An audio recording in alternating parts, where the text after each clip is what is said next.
나의 끝, 하나님의 시작이라는 제목으로 함께 은혜를 나누길 원합니다.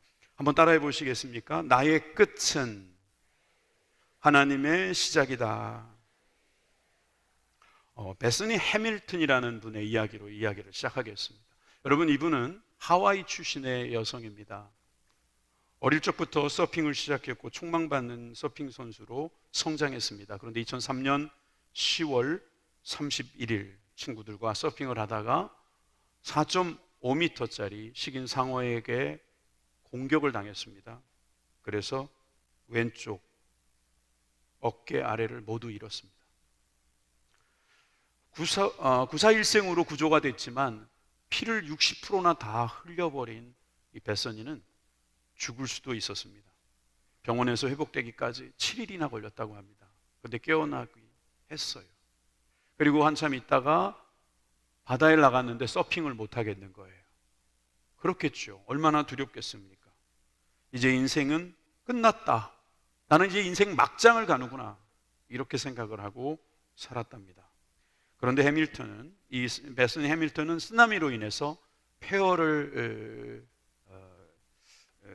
폐허가 되어버린 태국에 가게 됐고요. 봉사활동을 시작했어요. 그리고 낙심에 빠져있는 아이들과 함께 놀다가 서핑을 가르쳐주게 됐습니다.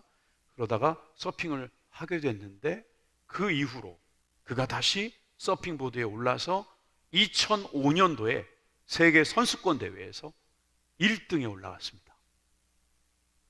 놀라지도 않고 믿지도 않고, 그래서 영화가 만들어졌죠. 이거 실화를 바탕으로 만들어진 영화가 바로 소울 서퍼라고 하는 영화죠. 실화라고 합니다.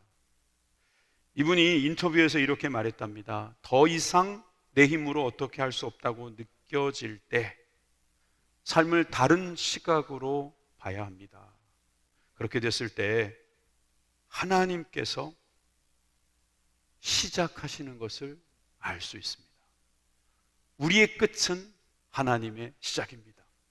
믿음으로 가능합니다. 이렇게 인터뷰를 했다는 거예요.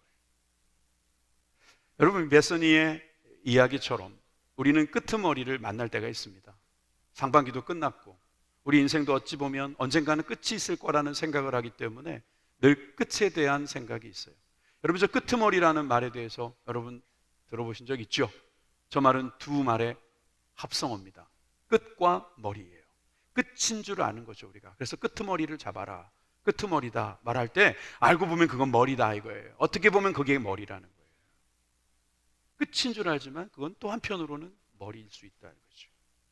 여러분, 우리는 끝을 살아가고 있는 사람도 많습니다. 끝을 두려워하는 사람도 많습니다. 그러나 끄트머리는 하나님의 새로운 시작이 될 수 있습니다. 오늘 본문의 요엘은 바로 그 끄트머리에 대한 말씀을 우리들에게 전하고 있습니다. 첫째 볼 것은 하나님의 날이 있다는 거예요. 하나님의 날이 바로 끄트머리라는 거죠. 여러분, 하나님의 날은 그날입니다. 우리가 보통 그날 할 때 그날에 대한 우리가 지식들을 갖고 싶어 하기도 하지만 사실은 무시하기도 합니다. 그런데 성경은 그날에 대해서 우리들에게 많은 정보를 주고 있습니다. 그 중에 대표적인 책이 바로 이 요엘이라고 하는 책이죠.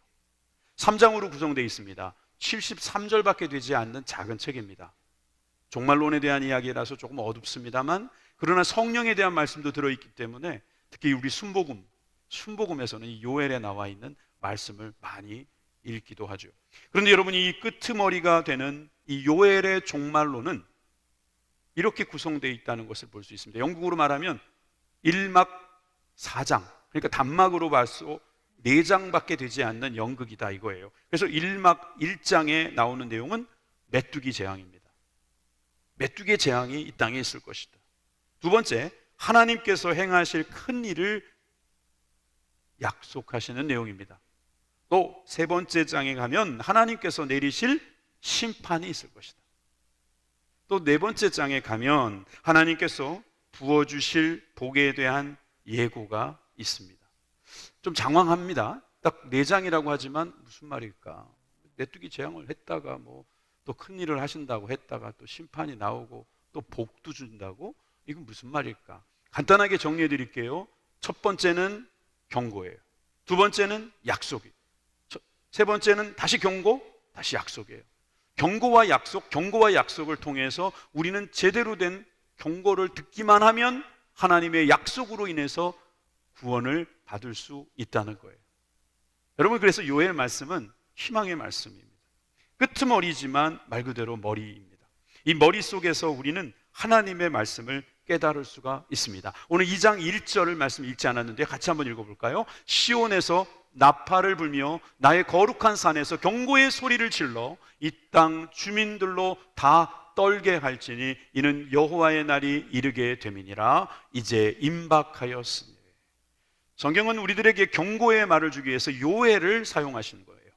요엘은 경고의 말을 우리들에게 전하고 있습니다. 여호와의 날이 올 것이다. 그 날을 준비해야 된다. 임박했다라고 말하고 있죠. 이것은 신약의 세례 요한의 모습과 비슷합니다. 마태복음 3장 1절에서 2절 말씀해 보니까 그때에 세례 요한이 이르러 유대 광야에서 전파하여 말하되 회개하라 천국이 가까이 왔느니라. 경고합니다. 그 경고를 들을 수 있는 사람은 그 날을 볼 수 있는 사람이라고 할 수 있어요. 많은 현대인들은 그날보다 이날을 좋아합니다. 사실 현대인만 그런 것 같지 않습니다. 또 영화 이야기를 하게 되는데 어떤 영화에 보면 까르페 디엠이라고 하는 말을 함으로 인해서 유명해진 이 글이 있습니다. 까르페 디엠, 현재를 잡아라. 근데 이거는 좀 더 해석하면 오늘을 즐기자. 이제, 이날, 지금 이게 중요하다. 이걸 놓치면 뭐 하겠냐? 오늘이 중요하다. 우리 남아있는 인생 중에 지금이 가장 젊을 때다. 노세 젊어서 노세, 늙어지면 못 노나니. 지금이 가장 중요하다는 거예요. 카르페 디엠 할 필요 없이 우리 선조들도 지금을 되게 중요시 여긴 것 같아요. 근데 지금이 젊으니까 놀자, 이건 아닌 것 같고요. 여러분, 카르페 디엠 지금도 중요하지만 이 날도 중요하지만 그날도 중요합니다. 그래서 요즘에 새로운 또 유행어가 있어요. 메멘토 모리. 메멘토 모리는 나도 언젠가는 죽는 존재임을 잊지 말라는 거예요. 카르페 디엠 좋습니다.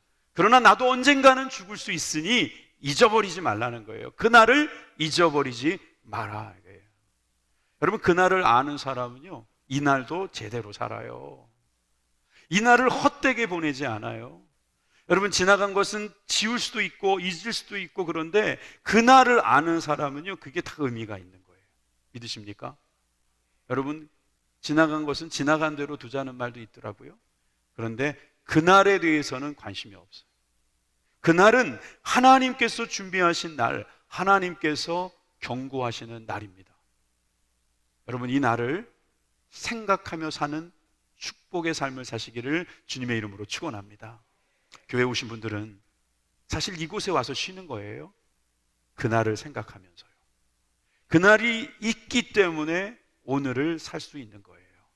그냥 오늘 그냥 던져졌으니까 살아가고 태어난 김에 살아나고 죽지 못해 살아가고 그런 존재가 아니라 하나님께서 우리를 사랑하시는 그날, 우리를 구원하시는 그날이 있을 것이다. 그거를 믿는 사람이 되시길 바랍니다. 자, 그런데 사실 그날은 모든 사람에게 있어서 하나님의 경고이기 때문에 저는 두 번째, 하나님의 경고에 대해서 여러분들이 성경을 통해서 또 듣기를 바랍니다. 사실 우리 그리스도인들에게 있어서 그날은 구원의 날이고 복된 날이고 영광의 날입니다. 그러나 하나님을 믿지 않는 사람들에게는 이 날은 분명히 경고의 날입니다. 성경에서 그러니까 제가 어쩔 수가 없이 여러분들에게 이 경고의 말을 오늘 전하겠습니다. 먼저 요엘 1장 4절의 말씀을 인용합니다. 팥중이가 남긴 것을 메뚜기가 먹고 메뚜기가 남긴 것을 느치가 먹고 느치가 남긴 것을 황충이 먹었도다. 좀 메뚜기의 일종인 것 같아요. 별을 갉아먹는 그런 메뚜기의 크고 작은 것들을 다 말하는 건데 이건 번역하다가 이렇게 된 것이지 원어를 보면 이게 같은 메뚜기인데 성충이 되면서 성장하면서 이름이 바뀌는 건지 아니면 이놈이 뜯어먹고 그 다음에 또 다른 놈이 뜯어먹고 막 이런 건지 모르겠어요. 근데 중요한 것은 남는 것이 없을 거라. 싹 다 없어질 거라는 거예요. 아무것도 남지 않을 거라는 거예요. 완전히 없어질 것이다. 6절과 7절을 보십시오. 다른 한 민족이 이 내 땅에 올라왔음이로다. 그들은 강하고 수가 많으며 그 이빨은 사자의 이빨 같고 그 어금니는 암사자의 어금니 같도다. 그들이 내 포도나무를 멸하며 내 무화과 나무를 긁어 말갛게 벗겨서 버리니 그 모든 가지가 하얗게 되었도다. 여러분, 주님은 우리들에게 분명히 현실을 직시하라고 말하고 있습니다. 다 없어질 날이 올 것이다. 말갛게 돼서 허옇게 돼서 더 이상 우리가 쓸 것이 없을 때가 온다는 거예요. 그러면 우리는 부끄러워지겠죠. 그러면 우리는 정말 어떻게 할지 몰라 당혹하겠죠. 11절, 13절에, 12절에 보니까 농부들아 너희는 부끄러워할지어다. 포도원을 가꾸는 자들아 곡할지어다. 이는 밀과 보리 때문이라 밭의 소산이 다 없어졌음이로다. 포도나무가 시들었고 무화과나무가 말랐으며 석류나무와 대추나무와 사과나무와 밭의 모든 나무가 다 시들었으니 이러므로 사람의 즐거움이 말랐도다. 사실 하나님께서 말씀하시는 그날은 이렇게 될 거라는 거예요. 경고의 날이에요. 하나님이 경고하시는 그날은 얼마나 끔찍할지 우리가 상상조차 할 수도 없습니다. 사실 좋아지고 있는데 세상은 점점 발달하고 있지 않습니까? 그러면 우리의 생각대로라면 이 지상의 낙원이 이루어져야 되지 않겠습니까? 근데 가면 갈수록, 물론 좋은 것도 좀 있어요. 근데 가면 갈수록 살기 어렵다고 우리 입에서 자꾸 나오는 이유는 뭘까요?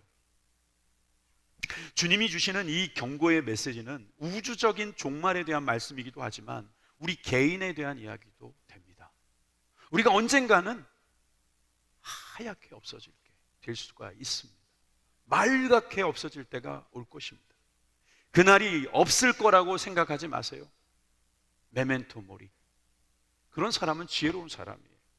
그런 사람은 큰 군대 같은 메뚜기가 몰려와도 오늘 본문에 보니까 25절에 큰 군대 곧 메뚜기와 느치와 황충과 팥죽이가 몰려와도 하나님께서 어떻게 해주실지를 기대하면서 그 피할 길을 찾는 사람이 될 줄 믿습니다.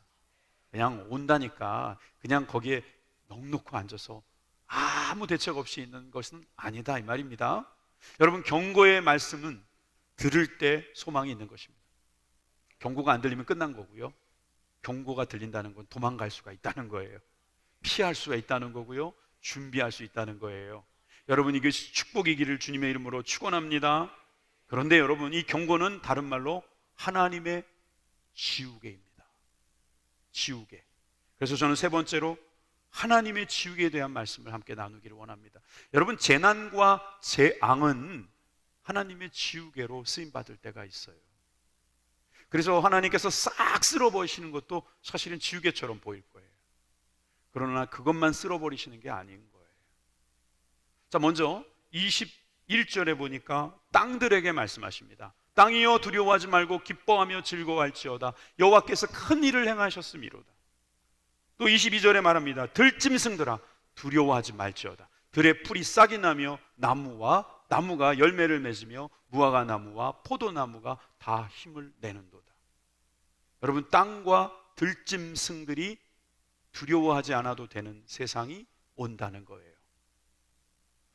그런데 이들이 회복이 되면 어떻게 될까요? 자, 사람이 회복이 됩니다. 시온의 자녀들아 너희는 너희 하나님 여호와로 말미암아 기뻐하며 즐거워할지어다. 그가 너희를 위하여 비를 내리시되 이른 비를 너희에게 적당하게 주시리니 이른 비와 늦은 비가 예전과 같을 것이라. 마당에는 밀이 가득하고 독에는 새 포도주와 기름이 넘치리로다. 여러분, 이 세상은 땅이 회복돼야 짐승이 회복되고 짐승이 회복돼야 사람이 회복되는 것입니다. 사람만 가지고는 살 수 없습니다. 그래서 하나님은 짐승을 회복시키십니다. 짐승이 회복되려면 땅이 회복돼야 됩니다. 그래서 하나님은 땅을 회복시키는 거예요. 싹 지우시고 주님께서 회복시켜 주실 때가 온다는 이야기예요. 지우는 이유는 뭡니까? 다시 쓰려고 지우는 거예요.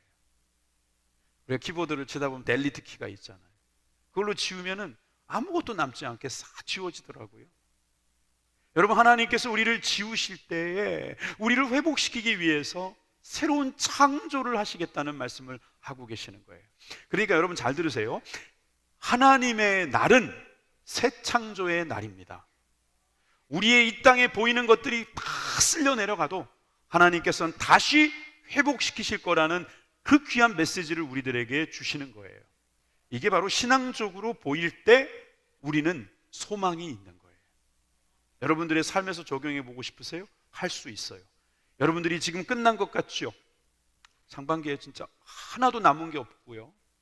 이 모든 게 다 실패로 돌아가는 것 같아요. 그런데 여러분들이 그 과정에서 하나님께서 일하고 계신다는 사실을 믿으시길 바라요. 하나님께서 경고하셨어요. 그런데 그 경고를 만약에 못 들었다고 하면 이제라도 하나님께서 지워주실 것을 믿고 깨달으시기를 바랍니다. 우리의 교만이 지워지는 것입니다. 우리의 힘으로 살았던 것이 지워지는 것입니다. 내 능으로 안 된다는 것을 고백하게 되면 여러분, 우리의 모든 삶은 다시 새롭게 되는 거지요. 어떤 사람은 이제 끝났구나 생각하면서 포기하는 사람이 있는가 하면 베서니 같은 사람은 다른 각도에서 길을 보는 거예요. 그러니까 하나님께서 그 길을 보여주시는 거죠. 그랬더니 여기 보세요. 21절에입니다. 두려워하지 말고 두려워하지 말지어다. 여러분, 두려워할 필요가 없는 거예요. 우리가 해야 될 일은요, 두려워하지 않는 거예요. 많은 사람들이 두려움에 시간을 보냅니다. 어떡하지? 여러 가지 경제 지표가 좋지 않아요. 우리 생활 지표도 별로 좋지 않아요. 이거 큰일 났구나. 두려워하지 말라는 거예요. 여러분, 두려워하지 말고 기뻐하며 즐거워하라고 말씀하십니다. 23절에도 기뻐하며 즐거워하라고 땅과 자녀들에게 말씀하고 계시는 거예요. 우리가 할 일은 기뻐하고 즐거워하는 일도 있어요. 두려워하지 않는 거, 기뻐하고 즐거워하는 거, 그리고 26절에 보니까 하나님 여호와의 이름을 찬송하는 것도 있어요. 지난주에 우리 19살짜리 형제가 일주일 만에 병원에 입원하고 이 땅을 떠났어요. 예배 들어오기 전에 어머니께서 장례를 잘 마치고 하나님께 감사하는 마음으로 저에게 오셨어요. 그래서 기도해드리고 갔는데 그 형제 중에 불교도들이 그렇게 많으시답니다.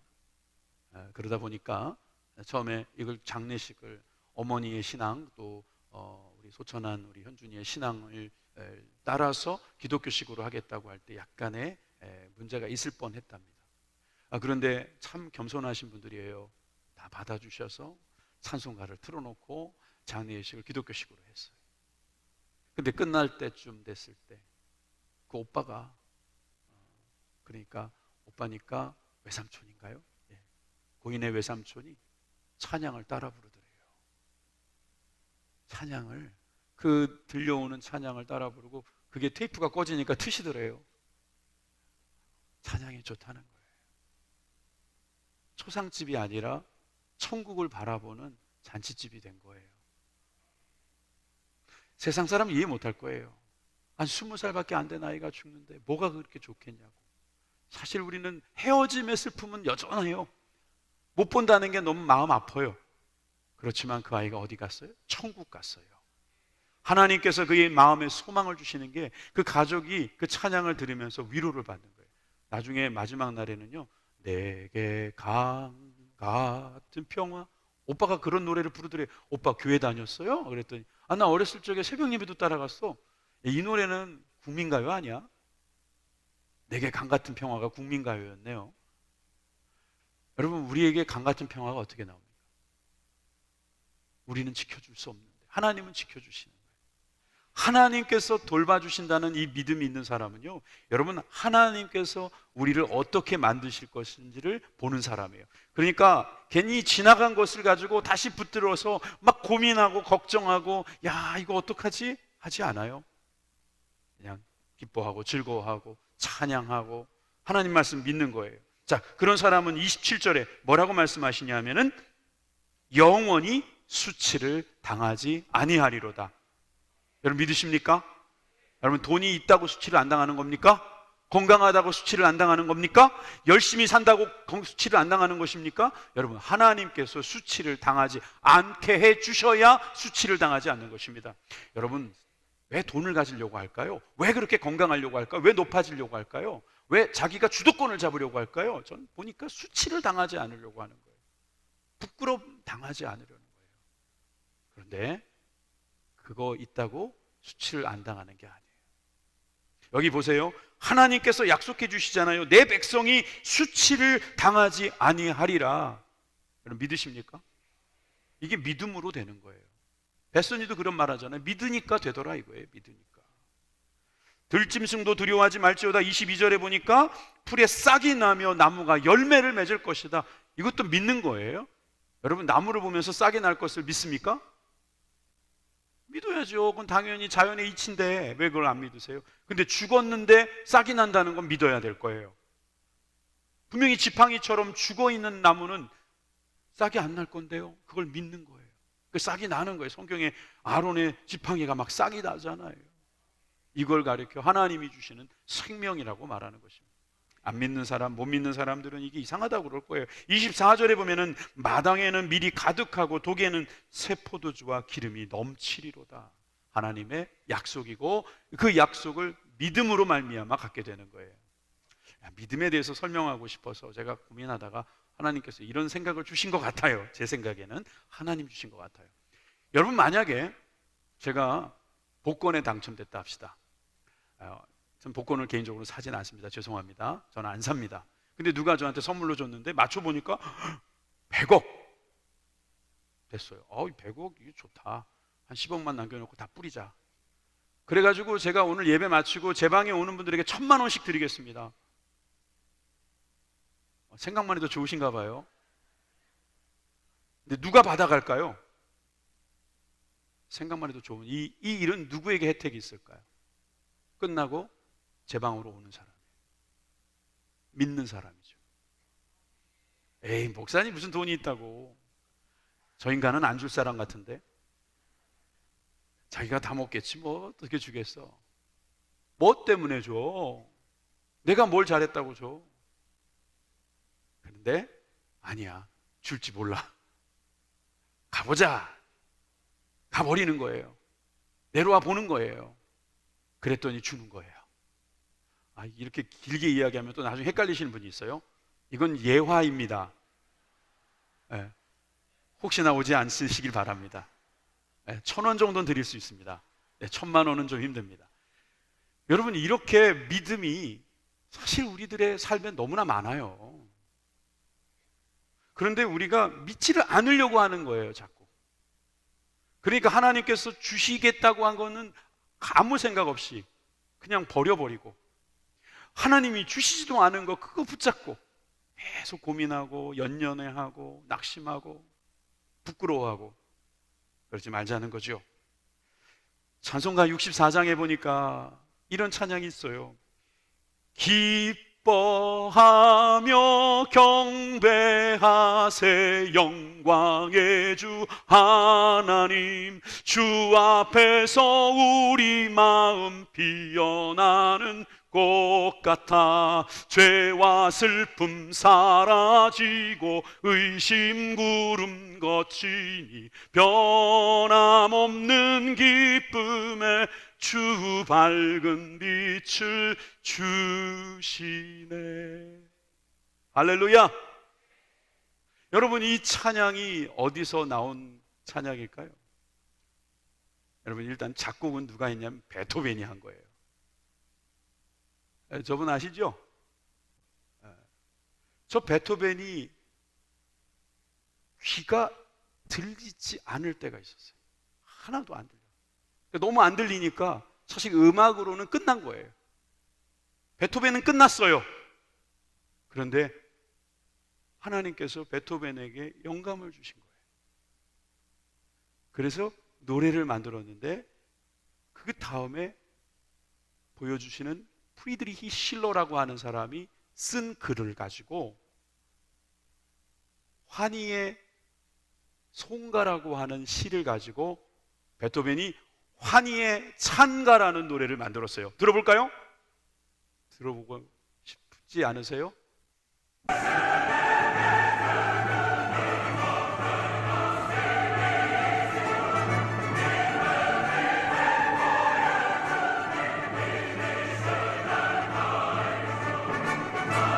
조금만 더 크게 보세요. 너무 신나는데.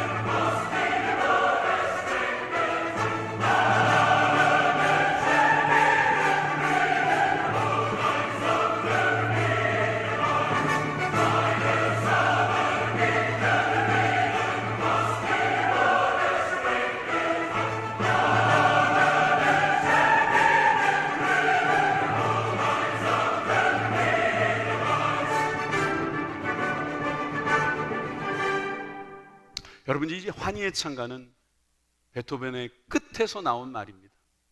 그 찬양입니다. 여러분, 우리가 하나님을 찬양할 때요, 이 가사도 사실 이 프리드리히 실러가 쓴 그 시에도 보면은 하나님을 찬미하고 있어요. 우리 찬송가 64장처럼 그렇게 하나님을 기뻐하며 경배하는 모습이 그 안에 있어요. 어떻게? 귀에는 아무것도 안 들리는데, 화라 하나가 없는데, 맨날 적자 보고 있는데, 맨날 힘들어가지고 못 살겠다고 그러는데 어떻게 이게 가능하죠? 하나님이 다 지워주셔서 가능한 거예요. 과거에 있었던 모든 악한 생각들을 다 지워버려 주시면 가능한 거예요. 코로나 때문에 우리의 교만이 지워지는 거예요. 우리의 잘못된 습관이 지워지는 거예요. 지워주시면 가능해요. 여러분, 지워주실 것을 믿으시기 바랍니다. 25절 26절 내가 전에 너희에게 보낸 큰 군대 곧 메뚜기와 느치와 황충과 팥중이가 먹은 횟수대로 너희에게 갚아주리니 다같이 너희는 먹되 풍족히 먹고 너희에게 놀라운 일을 행하신 너희 하나님 여호와의 이름을 찬송할 것이라. 내 백성이 영원히 수치를 당하지 아니하리로다. 할렐루야. 하나님께서 우리를 수치를 당하지 않도록 우리를 먹이시고 우리를 주님께서 풍족히 채워주실 줄 믿습니다. 이 믿음 가진 사람은 네 번째, 하나님의 수신호를 보게 되는 것입니다. 여러분, 이 재앙과 재난과 어려움은요, 하나님의 수신호까지 가게 되는 거예요. 그날을 아는 사람은 하나님의 수신호가 보이는 거예요. 내가 보일 때 그것을 아는 사람은 다른 사람에게도 전할 수밖에 없는 거예요. 야, 우리가 언젠가는 이 땅을 떠나게 돼. 그런데 하나님께서 우리를 위하여 예비한 곳이 있대. 우리가 언젠가는 끝이 올 거야. 그런데 하나님께서 그때 시작하시는 게 있어. 이거를 전할 수 있게 되는 것입니다. 여러분, 그렇게 되는 사람은 기도하게 되겠죠. 12절 13절 어떻게 보면 오늘 핵심적인 말씀인데 다 같이 읽겠습니다. 시작. 여호와의 말씀에 너희는 이제라도 금식하고 울며 애통하고 마음을 다하여 내게로 돌아오라 하셨나니 너희는 옷을 찢지 말고 마음을 찢고 너희 하나님 여호와께로 돌아올지어다. 그는 은혜로우시며 자비로우시며 노하기를 더디하시며 인애가 크시사 뜻을 돌이켜 재앙을 내리지 아니하시나니. 아멘. 여러분, 이제라도 애통하면서 주님 앞에 나아가시기를 바랍니다. 예전에 옷은요, 지금처럼 이렇게 단단한 옷이 아니었어요. 배옷처럼 그냥 찢으면 쑥 찢어지는 옷이었어요. 그러니까 조금만 무슨 일이 있으면 옷을 찢었어요. 막 애통하다 이거죠. 근데 그건 쉬운 거예요. 옷 찢는 거야 쉬운 일이에요. 마음을 찢으라는 거예요. 근데 마음을 어떻게 찢어요? 기도해야죠. 하나님 앞에 용서해 주십시오. 나의 교만함을 용서해 주십시오. 내가 하나님을 아버지라 부르지 못하고 내 뜻대로 살고 내 방법대로 살았던 것을 용서해 주십시오. 하나님께로 돌아갑니다. 하나님 나를 살려주십시오. 여러분, 이렇게만 기도하고 나가면 하나님 도와주십니다. 어제 말씀을 준비하다가 갑자기 전화가 왔어요. 좀 보자는 거예요, 누가. 사실 제가 이 설교 준비하면서 웬만하면 잘 안 움직이는데 제가 아주 아끼는 분들이라 그러자고 그러고 다시 돌아와서 설교 준비할 생각으로 토요일 날 이렇게 움직였어요. 그런데 사실 저의 마음에 뭐가 있었냐면요, 어제 구역 연합 예배에 오신 분들은 아시겠지만 이번 학예 행사 때문에 고민이 됐어요. 성도님들이 많이 이제 돌아오시긴 했지만 사실 이 학예 행사를 할 만큼 충분하진 않을 것 같다는 생각이 드는데, 학예 행사를 준비하는 우리 교육자님들은 부족하다는 거예요. 밥값이 너무 올랐고 뭐 어떤 걸 대여하거나 빌리거나 세우거나 이러는 게 너무 힘들다는 거죠. 그러니까 다들 걱정이 그냥 산처럼 쌓였어요. 그래서 제가 거기서는 그랬어요. 기도 좀 하자고. 기도하면 하나님 채워주실 거라고. 기도도 안 하면서 맨날 걱정만 하냐고. 우리가 뒤에서 백업한다고. 교회에서 성도들이 기도해 줄 거니까 힘내자고. 그렇게 말은 했는데 제 마음이 사실은 걱정이 가득했어요. 이거 어떡하지? 이거 어떡하나. 그러고 있는데 어제 그 전화를 받고 갔더니 글쎄 뭐 긴 얘기 줄이면 헌금을 하고 싶다는 거예요. 부서마다 100만 원씩 헌금하고 싶다는 거예요. 100만 원이 우습지 요즘엔. 여러분들 놀라지도 않네요. 저는 깜짝 놀랐어요. 교회 학교 부서마다 100만 원씩 헌금하고 싶다는 말에 있구나. 하나님 여기에 관심이 있으시구나. 하나님께서 기도하는 사람이 있구나 하는 것을 저에게 보여주시는 거예요. 기도하는 사람이 있어요. 여러분들을 위해서 기도해 주는 사람들이 있어요. 여러분들을 위해서 헌신하는 분들이 있어요. 여러분 마음을 찢고 기도하면 하나님께서 여러분들을 도와주세요. 여러분 이것이 하나님의 수신호예요. 어찌 보면 재앙과 재난은 우리들을 하나님께로 돌아오라고 하는 하나의 신호입니다. 이 신호를 놓치지 않으시기를 주님의 이름으로 축원합니다. 27절입니다. 그런즉 내가 이스라엘 가운데 있어 너희 하나님 여호와가 되고 다른 이가 없는 줄을 너희가 알 것이라. 내 백성이 영원히 수치를 당하지 아니하리로다. 저건 약속이에요. 하나님이 약속하시는 거예요. 내가 너와 함께 하겠다. 여러분들이 그 약속을 믿는다면 가세요. 그래서 달라고 하세요. 그리고 하나님께 받으세요. 그리고 하나님께서 오늘 주시는 이 말씀으로 인하여서 나는 수치를 당하지 않는다. 나는 부끄러움을 당하지 않는다. 여러분 제일 부끄러운 게 뭘까요? 마지막 날에 내가 구원받지 못하는 걸 거예요. 예수님은 오래 믿으신 분들 걱정되죠? 믿으세요. 수치를 당하지 아니하리로다 말씀하셨잖아요. 그런데 내가 죽어봐야 알지. 이런 소리 하지 마세요. 여러분들은 수치를 당하지 않을 것입니다. 여러분 이 코로나 중에도 하나님께서 여러분들을 지켜주셔서 수치를 당하지 않을 것입니다. 염려하지 마시기 바랍니다. 근심하지 마시기 바랍니다. 여러분 근심은 필요해요. 고린도후서 7장 10절에 보니까 하나님의 뜻대로 하는 근심은 필요해요. 이 근심은 후회할 것이 없는 구원에 이르게 하는 회개를 이루기 때문이지요. 그런 근심은 하세요. 내가 죄인인데 어떡하지? 나 회개해야지. 그런 근심은 하세요. 저들이 구원받지 못하는데 어떡하지? 하나님께서 저들에게 말씀을 주셔야 되는데, 저들을 하나님께서 인도해 주셔야 되는데, 그런 마음은 가지세요. 그런 근심은 구원을 이루게 합니다. 그러나 세상 근심은 가질 필요 없어요. 그건 우리를 사망에 이르게 할 거예요. 이 말씀 믿고 하반기를 맞이하시기를 바랍니다. 좀 말씀 마치겠습니다. 우리는 인생의 내리막을 갈 때가 있습니다. 그럴 때 하나님께서는 우리의 끝을 붙잡고 다시 시작하십니다. 끄트머리. 종말은 끝이 아니라 시작입니다. 우리에게 있어서 언젠가는 오게 될 그 종말 속에서 우리가 지금 준비할 수 있는 것은 하나님의 말씀을 믿는 것입니다. 그 믿음으로 말미암아 하나님이 주시는 수신호를 받고 왼쪽으로 가라고 하면 왼쪽으로, 오른쪽으로 가라면 오른쪽으로, 앉으라 그러면 앉고, 서라 그러면 서고, 여러분이 하나님의 인도하심 대로 승리하는 이 남은 한 해가 되시기를 주님의 이름으로 축원합니다. 기도하겠습니다.